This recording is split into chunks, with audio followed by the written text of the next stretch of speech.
नाम सुना होगा दोस्तों, अर्थव्यवस्था के क्षेत्र, सेक्टर ऑफ इकोनॉमी, है ना। तो एक हेडिंग से स्टार्ट करते हैं, डायरेक्ट एग्जाम ओरिएंटेड पढ़ाते हैं आपको, सेक्टर ऑफ इकोनॉमी।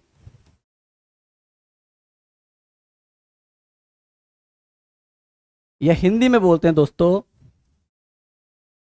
अर्थव्यवस्था के क्षेत्र। चलिए, वैसे तो आप सबने बचपन से पढ़ा होगा, लेकिन कोई इशू नहीं है, हमें एग्जाम ओरिएंटेड पढ़ना है ना। एग्जाम को ध्यान में रखते हुए सारी बातें करनी है, तो हमें इसको थोड़ा डिटेल में अच्छे से समझना होगा। देखो दोस्तों, अगर हम अर्थव्यवस्था के क्षेत्रों को लेकर बातचीत करते हैं, तो उत्पादन के आधार पर, किसके आधार पर? उत्पादन के आधार पर हमारे जो अर्थशास्त्रियां हैं, उन्होंने क्या करा है दोस्तों, अर्थशास्त्र को, इकोनॉमिक्स को क्या करा है, इसके कितने सेक्टर बांटे हैं दोस्तों, इसको 3 क्षेत्रों में बांटा है। कौन कौन से? एक होता है दोस्तों प्राइमरी सेक्टर, जिसे बोलते हैं प्राथमिक क्षेत्र। क्या बोलते हैं दोस्तों? प्राइमरी सेक्टर या फिर प्राथमिक क्षेत्र।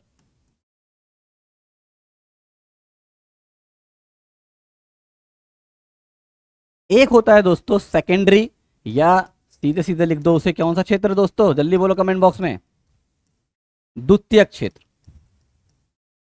ये होता है अपना सेकेंडरी सेक्टर। एक होता है दोस्तों तृतीयक क्षेत्र। तो देखा जाए तो वास्तव में अर्थव्यवस्था के कितने क्षेत्र होते हैं? 3 क्षेत्र होते हैं, प्राथमिक क्षेत्र, द्वितीयक क्षेत्र और तृतीयक क्षेत्र, प्राइमरी, सेकेंडरी और टर्शरी, है ना। अब हमें क्या करना होगा, इन तीनों क्षेत्रों के बारे में विस्तार से पढ़ना होगा। तो चलिए दोस्तों, अब मेरे शब्दों को ध्यान से सुनिएगा, क्योंकि जो भी चीजें अब ये आ रही हैं, यहाँ से प्रश्न भी आपके परीक्षाओं में काफी देखे गए हैं, तो ध्यान से सुनना आप मेरी बातों को, ठीक है। चलिए, तो प्रारंभ करते हैं। सबसे पहले दोस्तों प्राथमिक क्षेत्र की कहानी। तो अपना जो हेडिंग है, सबसे पहला कौन सा हेडिंग पढ़ेंगे? प्राथमिक क्षेत्र। देखिए भाई, अगर प्राथमिक क्षेत्र के बारे में बात करें, तो कई बार आपने देखा होगा हमारे पेपर में, हमारे एग्जाम्स में इस तरीके से प्रश्न पूछ लेता है, बताइए बताइए कृषि किस में आएगा, है ना, मछली पालन किस में आएगा, मधुमक्खी पालन किस में आएगा। इस तरीके से कई सारे प्रश्न हमारे देखने को मिलते हैं। अब देखो, अब हमें ऐसे थोड़ी याद करना है कि भाई मछली कहाँ आएगा, कृषि कहाँ आएगा, ये कहाँ आएगा, वो कहाँ आएगा। ऐसे रट्टा मारोगे तो आपको समझ में नहीं आएगा दोस्तों, है ना। तो हमें क्या करना है, हमें इसका कॉन्सेप्ट पकड़ना है। क्या पकड़ना है बेटा?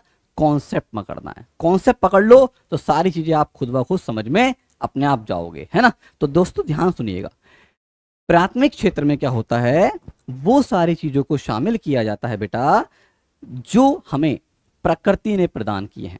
अर्थात प्राकृतिक संसाधनों का उत्पादन, या प्राकृतिक संसाधनों से जो हम किसी भी चीज को उत्पादन करते हैं, प्राकृतिक संसाधनों का उपयोग करके, वो सारा का सारा उत्पादन कौन से क्षेत्र में गिना जाएगा? वो सारा का सारा उत्पादन प्राथमिक क्षेत्र में गिना जाएगा, है ना। अब आप देखिए, कृषि है ना दोस्तों। अब कृषि के बारे में अगर हम बातचीत करें बेटा, तो एग्रीकल्चर, कृषि, भाई हम, आपने देखा हो किसान गेहूं की फसल को उपजाता है ना, चावल की खेती करता है ना दोस्तों, और भी अन्य प्रकार की फसलों का उत्पादन करता है। तो अब आप मुझे एक बात बताओ, क्या ये उत्पादन कहीं पे भी संभव है? नहीं।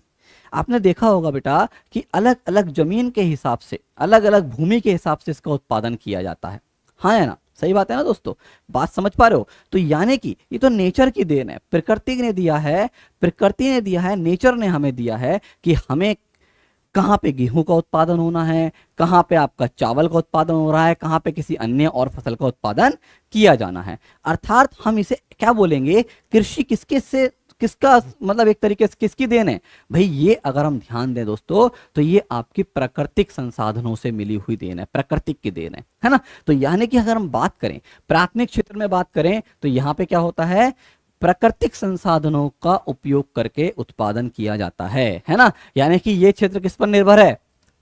प्राकृतिक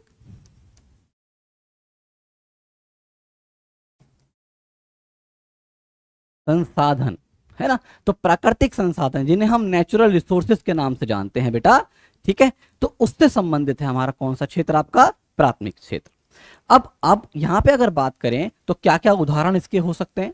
देखिए भाई, अगर हम इसके उदाहरण को लेके बात करें तो बहुत सारे एग्जाम्पल हैं।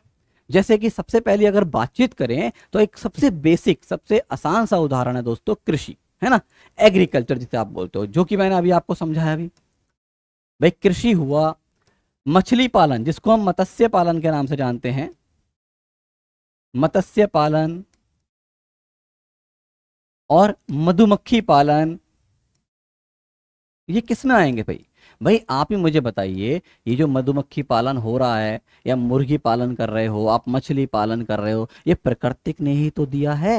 एम आई राइट? अरे हाँ है ना भाई, सब प्रकृति की देन है। अब आप देखिए मधुमक्खी से क्या करते हैं लोग, शहद निकालते हैं, है ना। तो भाई शहद कहाँ से आया मधुमक्खी के अंदर, ऐसी कला कहाँ से आई? ये सब कुदरत की देन है, नेचर की देन है। कोई ऐसा तो है नहीं भैया कि आपका क्या कहते हैं उसे, लेबोरेटरी के अंदर जो है मधुमक्खी के अंदर शहद भर दिया गया, है ना। ऐसा तो कुछ नहीं है भाई, ये तो नेचुरल है, नेचर ने हमें दिए है ना। अब भाई मुर्गी से हमें क्या मिलता है, मुर्गी पालन करते हैं, अंडा मिल रहा है जिसका हम अनेक प्रकार से इस्तेमाल कर सकते हैं, है ना। तो ये भी क्या है, नेचुरल है। बात समझ हो? तो प्राकृतिक संसाधन है हमारे, उनसे हम किसी चीज को जब निर्माण करेंगे बच्चों, तो वो किस में आएगा, वो आएगा प्राथमिक क्षेत्र में। और भी बहुत सारे उदाहरण इसमें आप कर सकते हैं, जैसे कि मुर्गी पालन मैंने बताया था, वो भी लिख देता हूं मैं, है ना।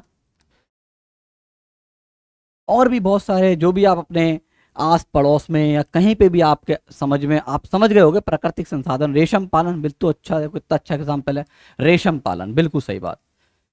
भाई आपने देखा होगा रेशम के कीट से रेशम का उत्पादन किया जाता है ना। तो रेशम पालन हुआ। चलो एक बात बताओ, एक बड़ा प्यारा क्वेश्चन मेरे मन में आया, जरा कमेंट में बताइए कि ये जो खनन होता है, खनन जिसको अंग्रेजी में माइनिंग बोलते हैं, ये किस में आएगा? क्या ये प्राथमिक क्षेत्र का हिस्सा नहीं है ना।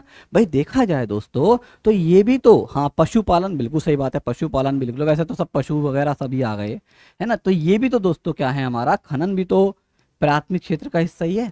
क्यों भाई, आप मुझे बताओ, खनन में क्या होता है, माइनिंग में क्या होता है? भाई चट्टानों के अंदर से, है ना, समुद्र के अंदर से, या चट्टाने वट्टाने देखी होंगी, उसमें से क्या निकाले जाते हैं, खनिज लवणों का निर्माण किया जाता है, उनको निकाला जाता है ना। जैसे कि भाई मान लो आपने करंट अफेयर्स में पढ़ा है, न्यूज में सुना, फॉर एग्जाम्पल क्या सुना कि भाई इस जगह, इस चट्टान में क्या है, इस चट्टान में लिथियम है। तो अब एक बात बताओ, उस चट्टान का इंसान का ने लिथियम थोड़ी लगाया था दोस्तों, है ना। उसके अंदर लिथियम थोड़ी भर दिया, या सोना थोड़ी भर दिया, नहीं ना, किसी ने तो भरा नहीं था। लेकिन ये प्रकृति ने देन दिया, जिसकी खोज हमने की, है ना। और हमें पता चला कि इस चट्टान के अंदर क्या है, लिथियम है, सोना है, लोहा है, कोयला है, जो भी है वो हमें पता चला। और हमारे जो महान लोग हैं, जो खनन वाले कार्य में, माइनिंग वाले कार्य में जुटे हुए हैं, उन्होंने क्या करा, वहां से सोना निकाल लिया, वहां से लोहा निकाल लिया, है ना। और अब वो क्या, लोहा तुम्हें या सोना तुम्हें प्योर फॉर्म में मिल रहा है? नहीं दोस्तों, वो प्योर नहीं होना, उसको प्योर किया जाता है ना। उन्हें वहां पे भेजा जाता है, मिलों में भेजा जाता है, वहां पे उनकी एक्सट्रैक्शन होता है, पूरी पूरी कार्रवाई होती है, लंबा चौड़ा प्रोसेस होता है, और उससे फिर असली वाला सोना निकाला जाता है। लेकिन दोस्तों अब आप मुझे एक बात बताओ, ये जो खनन का कार्य है, एक तरीके से देखा जाए, जो हमारा संसाधन है, जो हमें खनन से मिला है, या फिर जो हमें खनन की प्रक्रिया से मिला है, वो पूरी तरीके से किस पर निर्भर है भाई? वो भी तो प्राथमिक क्षेत्र पर निर्भर है। अरे हाँ है ना, जल्दी बोलो फटाफट। बेटा माइनिंग को अंग्रेजी में माइनिंग बोलते हैं, हिंदी में खनन बोलते हैं। खनन मतलब होता है बच्चों, देखा नहीं आपने, अरे आप देखते होंगे पहाड़ों को काट कर, चट्टानों को काट कर, जमीनों को खोद कर, जो खोद कर जो मिलती हैं चीजें, है ना, जैसे सोना मिला, कभी कहीं मिला, कभी कुछ मिला, कभी लोहा मिला, कभी चांदी मिली, तो ये प्रक्रिया खनन कहलाती है। तो ये भी प्राकृतिक संसाधनों पर ही आधारित है। अच्छा एक बात और याद रखना, क्या भाई, आपसे मैं एक बात पूछूंगा दोस्तों, आप ही मुझे बताओ, जो इस प्रक्रिया में कार्यरत लोग हैं, यानी कि ऐसे लोग जो कृषि का कार्य कर रहे हैं, मुर्गी पालन कर रहे हैं, है ना, जो मछली पालन कर रहे हैं, जो मधुमक्खी पालन कर रहे हैं, या खनन का कार्य कर रहे हैं, अगर मैं इनका रोजगार देखूं दोस्तों, तो आप मुझे बताइए, क्या इनका रोजगार, ध्यान सुनना ध्यान से, क्या इनका रोजगार आसान है? आप खुद सोचो भाई, अगर हम ध्यान देंगे दोस्तों, तो इनका रोजगार इतना आसान नहीं है। क्यों? आप देखिए, किसान कृषि करता है ना दोस्तों, कितनी मेहनत करके वो फसलों का उत्पादन करता है। आपने देखा होगा, रात रात भर अपने खेतों में रहता है ना, जंगली जानवरों से बचाता है। सही बात है ना दोस्तों। बारिश आ रही है तो उसका ध्यान रखना, पानी की कमी हो गई तो उसका ध्यान रखना, है ना, सब चीजों को ध्यान रखता है, मतलब पूरी रात दिन मेहनत करता है। लेकिन इतना सब कुछ होने के बावजूद भी क्या गारंटी है दोस्तों, आप मुझे बताइए, क्या गारंटी है कि वो सही सलामत फसल का उत्पादन कर पाए? नहीं। क्यों? अब मान लो अच्छा खासा सब कुछ था, पूरी उसने मेहनत करी, सब कुछ करा, पूरी रात उसने वहीं पे गुजारी, पूरा दिन उसने अपने वहीं पर पूरे परिवार को लगा दिया, लेकिन अचानक से बिन मौसम इतनी खतरनाक बारिश हो गई, सारी फसल बह के बह खराब हो गई। अब बताओ क्या करोगे? है ना दोस्तों, कितनी बड़ी समस्या है। तो ये अगर देखा जाए इस प्रकार के रोजगार में, चाहे कोई भी रोजगार ले लो, अब मधुमक्खी पालन ले लो आप, भाई आप खुद सोचिए, जो लोग आपके मधुमक्खी पालते हैं, वहां मधुमक्खी पाल के क्या करते हैं, शहद का उत्पादन करते हैं, है ना, शहद बना निकालते हैं उसमें से, तो आसान काम है। मैं आपसे बोलूं जाओ बेटा जा, और जहां मधुमक्खी है कि देख छत्ता आएगा, जाओ उसमें शहद निकाला, निकाल लोगे? हैं दोस्तों, सच बताना, निकाल लोगे? नहीं निकालोगे। पता चला तुमने बोला लाओ सर जी हम जाते हैं शहद निकाल ले, पता चला शहद तो निकला ना, तुम्हारी सबकी शक्लें और शहद जैसी हो गई, गोल गोल हैं, और पूरे पूरे फूले पड़े हो, क्यों? मधुमक्खियों ने लपेट दिया। बात समझ में आया दोस्तों? तो आप देखो कितना जोखिम का काम है, कितना रिस्क का काम है कि भैया मधुमक्खी से शहद का निकालना। माइनिंग देखिए दोस्तों, खनन देखिए, है ना, खनन में भी यही होता है, लोग बेचारे चट्टानों के अंदर दब जाते हैं, है ना, चट्टानें ढह जाती हैं, होता है नहीं होता, कितना रिस्क है। तो यही कारण है दोस्तों, इसमें कार्यरत जो रोजगार है, प्रश्न आता है पेपर में, याद रखना, पेपर में क्वेश्चन आता है कि बताइए प्राथमिक क्षेत्र में कार्यरत लोगों का रोजगार किस प्रकार का होता है। तो दोस्तों आप खुद सोचिए, जब ये रोजगार कैसा है, खतरे का है, खतरे से संबंधित है, तो इसलिए दोस्तों खतरे का निशान कैसा होता है, खतरे का निशान कैसा होता है, लाल, है ना, कैसा होता है दोस्तों, लाल। तो इसमें कार्यरत जो नौकरी होती है उसे कहते हैं रेड कॉलर जॉब। क्या बोलते हैं दोस्तों? रेड कॉलर नौकरी या फिर रोजगार। ये क्वेश्चन भी बहुत महत्वपूर्ण है, तो याद रखना, प्राथमिक क्षेत्र में कार्यरत व्यक्तियों का जो रोजगार है वो कैसा होता है, रेड कॉलर जॉब। और याद करने का तरीका मैंने आपको बता दिया, कोई दिमाग नहीं लगाना, आपको ज्यादा ज्यादा सोचना नहीं है बेटा। रेड माने क्या होता है, रेड खतरे का सिंबल है ना, तो आप समझ जाओ, क्योंकि यहाँ पे जोखिम ज्यादा है, खतरा ज्यादा है, इसलिए इनकी नौकरी का प्रकार या रोजगार का स्वरूप कैसा देखने को मिलता है, रेड कॉलर जॉब मिलता है। चलिए, तो अब बात करते हैं दोस्तों अगला क्षेत्र, जिसे बोलते हैं द्वितीयक क्षेत्र। देखिए, अगर हम द्वितीयक क्षेत्र के बारे में बात करें तो इसे दोस्तों सेकेंडरी सेक्टर के नाम से जानेंगे अंग्रेजी में, है ना। अब इसमें क्या होगा भाई, बहुत आसान है भाई। एक बात देखिए, प्राथमिक क्षेत्र में क्या था, प्राथमिक क्षेत्र में हमने प्राकृतिक संसाधनों का उपयोग करा और उससे उत्पादन करा, है ना। जैसे भाई कृषि से हमें गेहूं का मिला, है ना दोस्तों, गेहूं मिला, चावल मिला, फसलों गन्ना मिला, अन्य प्रकार की दालें मिली, सब कुछ मिला हमें। लेकिन दोस्तों अब आप मुझे बताइए, ये जो प्राथमिक क्षेत्र से जो भी हमें चीजें प्राप्त हुई हैं, क्या हम उनका इस्तेमाल डायरेक्ट कर सकते हैं? बताओ। जैसे गेहूं है, फॉर एग्जाम्पल बता रहा हूं, गेहूं है ना, करने को कुछ का कर सकते हैं, सबका नहीं कर सकते। गेहूं है, अगर मैं आपसे बोलूं लो भैया मेरे घर में रखे हैं आपके 2 कुंटल गेहूं, चलो बहुत अच्छी बात है, तो है ना। लेकिन मैं बोलूं बेटा यही गेहूं खाने बस तुम्हें, अब आप क्या करोगे, कैसे खाओगे गेहूं को, गेहूं के कैसे खा लोगे भाई, कुछ नहीं कर सकते। तो उसका तरीका क्या है, अगर हम दोस्तों उस गेहूं से आटा बनवा लें, आटा बनवा लें, है ना, उसे पिसवा लें, उससे गेहूं से आटा बनवा लें, तो अब देखो आटे के कितने सारे इस्तेमाल हैं। आटे से आप रोटी बना सकते हो, आटे से पूरी बना सकते हो, है ना, आटे की ब्रेड बना सकते हो, और भी चाहो तो पता नहीं आटे के बिस्किट बना सकते हो। तो मतलब देख रहे हो, एक से ही कितने सारे हमारे क्या मिल रहे हैं, ऑप्शंस मिलने शुरू हो गए। लेकिन गेहूं से क्या है, गेहूं से कोई हमारे पास ऑप्शन समझ में नहीं आता, है ना। तो यानी कि क्या होता है, एक ऐसा क्षेत्र जिसमें दोस्तों प्राकृतिक क्षेत्र से प्राप्त जो हमारे संसाधन हैं उनका इस्तेमाल किया जाए और अन्य जो हमारे उत्पाद हैं उनका निर्माण किया जाए, है ना। यानी कि एक ऐसा क्षेत्र जिसमें प्राकृतिक क्षेत्र से प्राप्त संसाधनों का इस्तेमाल करके अन्य नए उत्पादों का निर्माण किया जाता है, अन्य नई नई चीजें बनाई जाती हैं। वो किस में आते हैं, सारी चीजें द्वितीयक क्षेत्र में आते हैं, है ना। तो इसमें क्या होगा दोस्तों, प्राकृतिक संसाधनों से अन्य उत्पादों का उत्पादन। तो इस क्षेत्र की सबसे महत्वपूर्ण बात क्या है, अन्य उत्पादों का उत्पादन किया जाता है ना। अब आप खुद देखिए दोस्तों, जब अन्य उत्पादों का उत्पादन हो रहा है तो अर्थात हम क्या कह सकते हैं इस क्षेत्र को दोस्तों, क्योंकि यहाँ पे उत्पादन की प्रक्रिया देखी जा रही है, इसके अन्य नाम भी रख दिए गए हैं। इस क्षेत्र को दोस्तों उत्पादन क्षेत्र,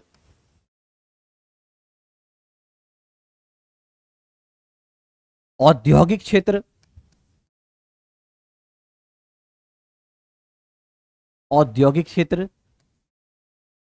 के नाम से भी जाना जाता है। यानी कि इसके अन्य नाम क्या होगा दोस्तों, औद्योगिक क्षेत्र हो गया, इंडस्ट्रियल सेक्टर हो गया, है ना, मैन्युफैक्चरिंग सेक्टर हो गया, बात समझ रहे हो दोस्तों, उत्पादन क्षेत्र हो गया, प्रोडक्शन सेक्टर हो गया इंग्लिश में अगर बात करें तो। ये सारी बातें हमारे किस में मिलेंगे,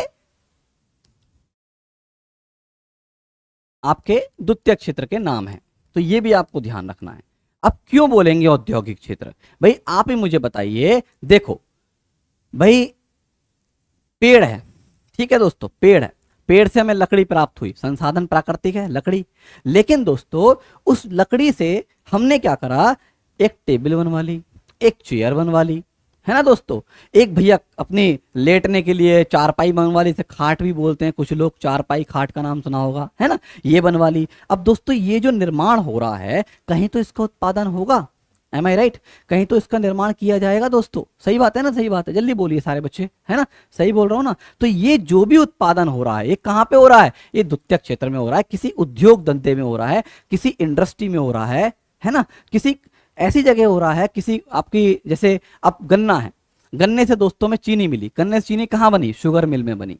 तो जितनी भी शुगर मिल हुई, है ना, जितने भी हमारे उद्योग धंधे हुए, सारे उद्योग धंधे, जूता उद्योग, कपड़ा उद्योग, है ना, चमड़ा उद्योग, सारे जो भी होते हैं A to Z, सब हमारे किस में आते हैं, द्वितीय क्षेत्र में आते हैं। तो देखो सबसे महत्वपूर्ण उदाहरण यही पूछता है कि बताइए द्वितीय क्षेत्र में क्या क्या चीजें देखने को मिलेंगी। तो देखो इसमें मैं आपको ये नहीं लिखूंगा यहाँ पे कि जूता उद्योग, कपड़ा उद्योग, ये उद्योग, वो उद्योग, फलाना उद्योग, ढिमाका उद्योग। यहाँ पे मैं बस एक लाइन लिखूंगा, सभी प्रकार के उत्पादन। आप समझदार हैं, है ना, चाहे वो कोई भी प्रकार का उत्पादन क्यों ना हो, सभी प्रकार के उत्पादन किस में आएंगे दोस्तों,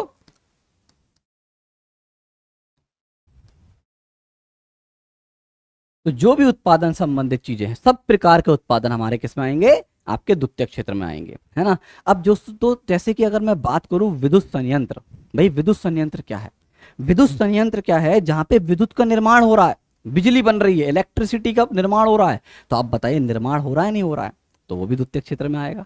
तो विद्युत संयंत्र भी द्वितीय क्षेत्र में आएंगे, है ना दोस्तों। मान लीजिए कोई ऐसी चीज है जहां पे किसी प्रकार की ऊर्जा का निर्माण हो रहा है ना, तो वहां पे अगर कोई भी चीज का निर्माण हो रहा है तो वहां पे वो भी आएगा। जहां पे किसी भी चीज का निर्माण होगा, वो सारे उद्योग धंधे, वो सारे उत्पादन वाले यूनिट्स, वो सब के सब हमारा क्या होता है दोस्तों, द्वितीय क्षेत्र का ही हिस्सा माना जाएगा। सड़कों का निर्माण कर रहे हैं भाई, सड़कों का निर्माण हो रहा है, द्वितीय क्षेत्र में आएगा। पुलों का निर्माण हो रहा है, द्वितीय क्षेत्र में आएगा, है ना। सारी के सारे निर्माण वाली चीजें, प्रोडक्शन, हाँ जो भी है आपका, सब इसमें आएगा, द्वितीय क्षेत्र में आएगा, है ना। चलो अब मेरे को एक बात बताओ, अगर मैं आपसे बोलूं दोस्तों, यहां पे रोजगार देखा जाए तो किस प्रकार का होगा।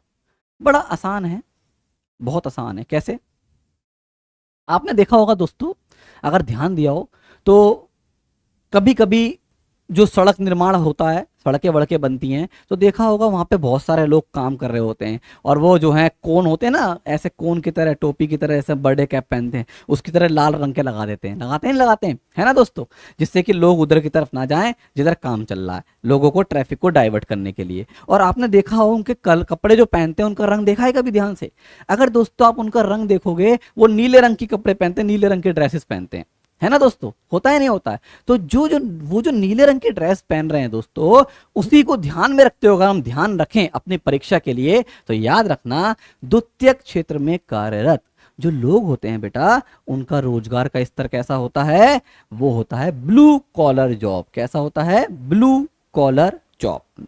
ये आपको ध्यान रखना है। यानी कि द्वितीय क्षेत्र में कार्यरत लोग किस रोजगार में आएंगे, ब्लू कॉलर जॉब कहलाएंगे, या ब्लू कॉलर रोजगार लिख देते हैं। चलिए, तो ये रही किससे संबंधित बातें दोस्तों, द्वितीयक क्षेत्र से संबंधित बातें, है ना। तो देखो प्राथमिक क्षेत्र और द्वितीयक क्षेत्र में दोनों में अंतर समझ में आया, जल्दी बताओ कमेंट बॉक्स में हाँ है ना। तो प्राथमिक क्षेत्र में प्राकृतिक संसाधनों से उत्पादन किया जाता है और द्वितीयक क्षेत्र में प्राथमिक क्षेत्र से प्राप्त उत्पादों से अन्य उत्पादों का उत्पादन किया जाता है ना। तो ये दोनों में अंतर है। उसमें जो कार्यरत लोग थे उनकी नौकरी थी रेड कॉलर जॉब, और यहाँ जो कार्यरत लोग हैं दोस्तों यहाँ की नौकरी है कौन सी, ब्लू कॉलर जॉब, है ना। और वहां पे मैंने बताया था कृषि वगैरह आते हैं, और यहाँ तो सारे प्रकार के उद्योग धंधे आएंगे जहां पे किसी भी चीज का निर्माण हो रहा है। क्लियर। चलिए अब हम बात करते हैं बहुत ही महत्वपूर्ण सेक्टर जिसको बोलते हैं तृतीयक क्षेत्र, टर्शरी सेक्टर।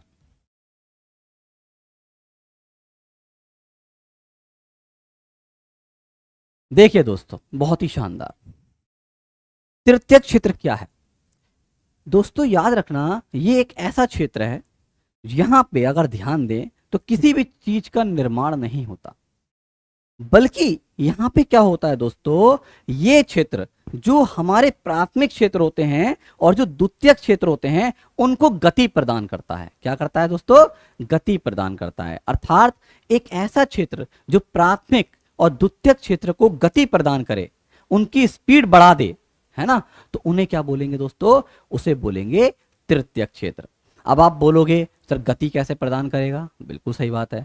तो याद रखिएगा दोस्तों इस क्षेत्र में भिन्न भिन्न प्रकार की सेवाओं को शामिल किया जाता है। जो भी हम सेवाओं का इस्तेमाल करते हैं आजकल अपनी जिंदगी में, वो सारी प्रकार की सेवाएं किस क्षेत्र से संबंधित होती हैं, तृतीयक क्षेत्र से संबंधित होती हैं दोस्तों। इसलिए इसे सेवाओं का क्षेत्र अर्थात सेवा क्षेत्र के नाम से भी जानते हैं, सर्विस सेक्टर। और ये प्रश्न आपके पेपर में कई बार आ चुका होगा और आपको ध्यान भी होगा दोस्तों, हर एक परीक्षा में आ जाता है। बताइए वो कौन सा क्षेत्र है जिसे सेवा क्षेत्र के नाम से जानते हैं अर्थात सर्विस सेक्टर के नाम से जानते हैं। तो आपका आंसर क्या होगा दोस्तों, तृतीयक क्षेत्र। चलिए इसके बारे में लिखते हैं। तो यहां पे सबसे पहला पॉइंट है, यह क्षेत्र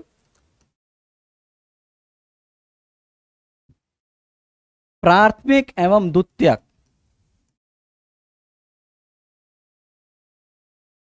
क्षेत्र को या क्षेत्रों को गति प्रदान करता है। ये पीडीएफ आपको पूरी मिल जाएगी, आप बिल्कुल परेशान मत होना, ठीक है। ये जो मैं लिख रहा हूं आप सबके लिए लिख रहा हूं जिससे कि आप घर पे इसे पढ़ के रिवाइज कर सकें, ठीक है। तो यहां पे क्या होता है, प्राथमिक और द्वितीय क्षेत्रों को गति प्रदान की जाती है, विभिन्न प्रकार की सेवाओं को तृतीयक क्षेत्र में शामिल किया जाता है। या फिर हम लिख सकते हैं इस क्षेत्र में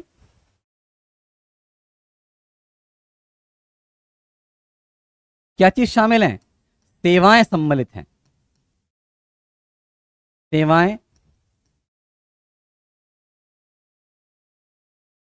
सम्मिलित हैं। और एक बात और हमें अभी बात आया, क्योंकि सेवाएं सम्मिलित हैं दोस्तों, तो इसे हम क्या बोलेंगे, इसे हम बच्चों सेवा क्षेत्र भी कहते हैं। क्या बोलते हैं, सेवा क्षेत्र, है ना।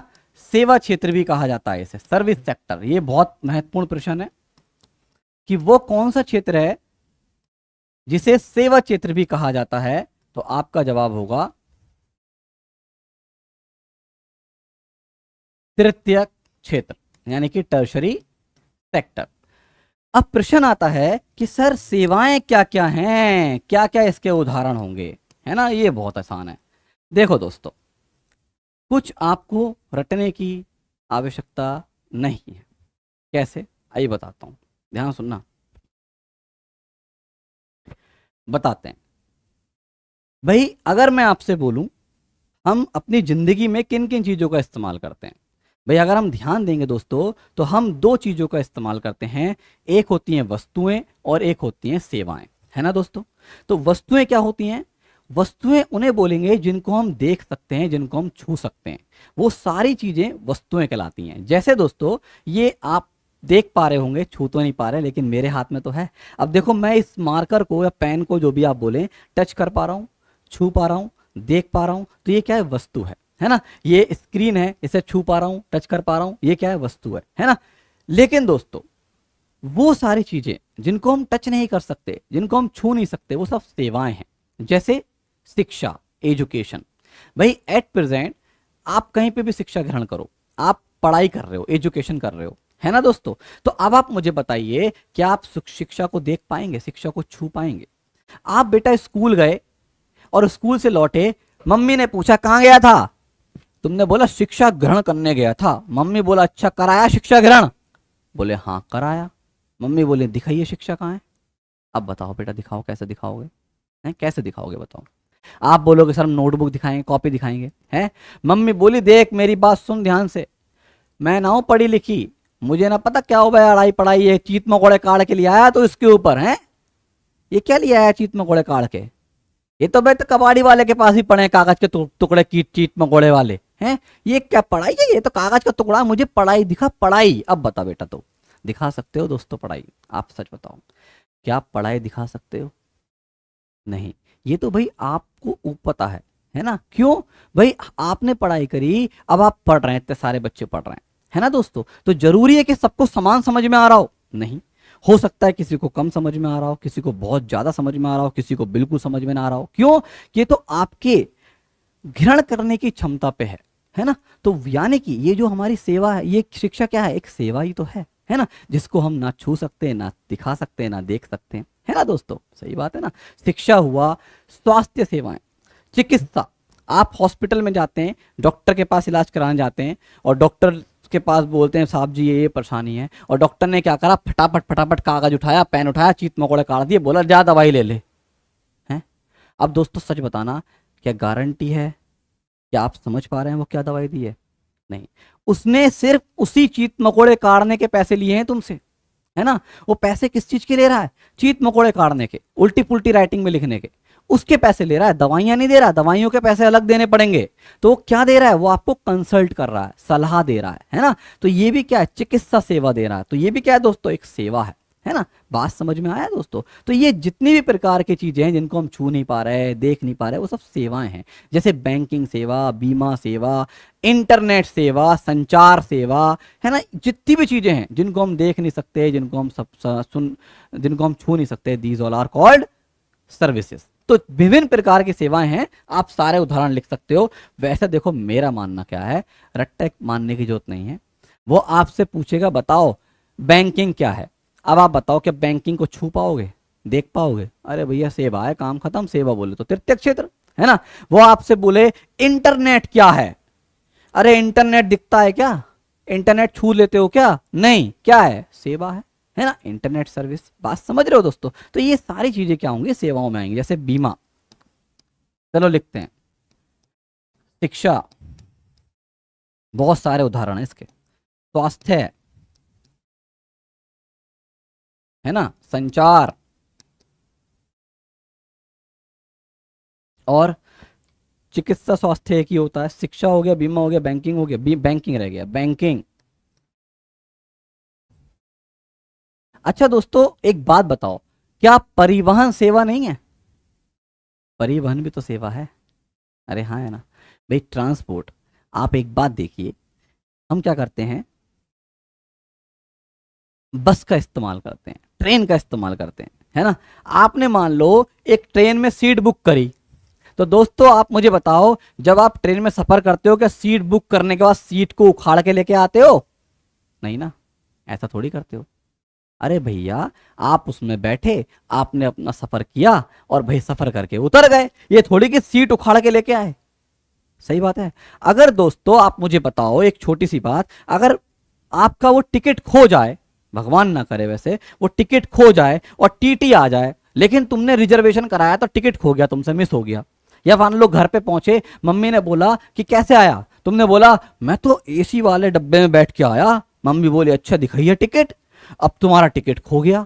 अब बताओ क्या सबूत है तुम्हारे पास कि तुम एसी के डब्बे में भूल बैठ के आए। मम्मी बोलेंगे पागल मत बना, जनरल वाले डब्बे में चढ़ के आया भीड़ भाड़ में, आ तेरे पापा ने देखा तुझे आज सुबह, हाँ।